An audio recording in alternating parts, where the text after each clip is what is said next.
તો માલઘર ગામના 3800 લોકો પાણીની એક બૂંદ માટે 24 કલાક હેન્ડપંપ પર જાગરણ કરી રહ્યા છે।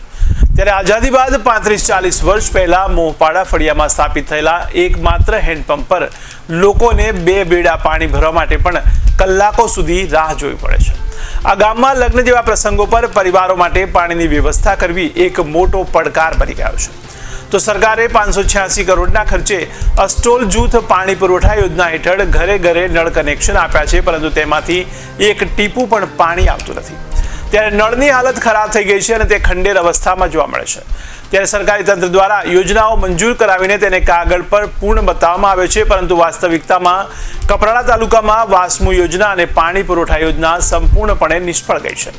તો મોહપાડા ફળિયાના લોકો પીવાના પાણી માટે રાતભર જાગરણ કરે છે। હેન્ડપંપ પર લાંબી લાઈનો લાગી જાય છે અને મહિલાઓ પાણી ભરવાનો પોતાનો નંબર જાણીને ઘરકામ કરવા જતી રહે છે અને પછી પાછી આવે છે।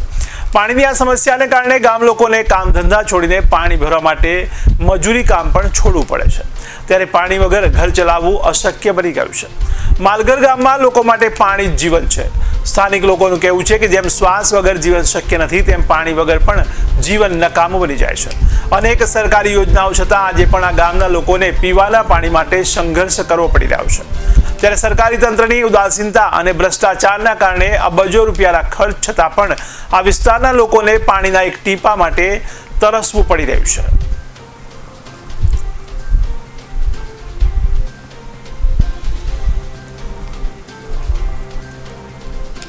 તો પાણીની વ્યવસ્થા કરવી અહીં એક મોટો પડકાર બની ગયો છે। ત્યારે માલઘર ગામના 3800 લોકોની પાણીની આ સમસ્યા છે, જેમાં એક બૂંદ માટે હેન્ડપંપ પર જાગરણ કરવું પડે છે। ત્યારે સરકારી તંત્ર દ્વારા યોજનાઓને મંજૂર કરાવીને કાગળ પર પૂર્ણ બતાવવામાં આવે છે, પરંતુ વાસ્તવિકતામાં કપરાડા તાલુકામાં વાસ્મો યોજના અને પાણી પુરવઠા યોજના સંપૂર્ણપણે નિષ્ફળ ગઈ છે। તો મોહપાડા ફળિયાના લોકો પીવાના પાણી માટે રાતભર જાગરણ કરે છે। ત્યારે હેન્ડપંપ પર બેડાની લાંબી લાઈન લાગી જાય છે અને મહિલાઓ પાણી ભરવાનો પોતાનો નંબર જાણીને ઘરકામ કરવા જતી રહે છે અને પછી પાછી આવે છે। ત્યારે પાણીની આ સમસ્યાને કારણે ગામ લોકોને કામ ધંધા છોડીને પાણી ભરવા માટે મજૂરી કામ પણ છોડવું પડે છે। ત્યારે પાણી વગર ઘર ચલાવવું અશક્ય બની ગયું છે। તો માલઘર ગામમાં લોકો માટે પાણી એ જ જીવન છે। ત્યારે સ્થાનિક લોકોનું પણ કહેવું છે કે જેમ શ્વાસ વગર જીવન શક્ય નથી, તેમ પાણી વગર પણ જીવન નકામું બની જાય છે।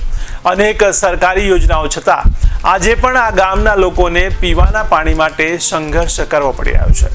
ત્યારે સરકારી તંત્રની ઉદાસીનતા અને ભ્રષ્ટાચારના કારણે અબજોના ખર્ચ છતાં પણ અહીં પાણી માટે વલખા મારી રહ્યા છે। પાણી કપરાડાની જે મેઇન સમસ્યા છે પાણી, ગયા 2 મે 2025ના રોજ તાલુકા પંચાયતની સામાન્ય સભા થઈ હતી અને આ સામાન્ય સભામાં વાસ્મો અને અસ્ટોલ યોજનાના તમામ અધિકારીઓને 15 દિવસની અલ્ટિમેટ આપવા છતાં પણ આજરોજ તમે જોઈ રહ્યા છો કે કપરાડાના માલઘર ગામમાં જ્યાં 7 કૂવા છે અને 60 જેટલા હેન્ડપંપ છે એ તમામ સૂખા પડ થઈ ગયા છે અને ત્યાં 38 જેટલીની વસ્તી છે, એ લોકોને પીવાનો હાલમાં એટલો પાણીનો કકળાટ છે।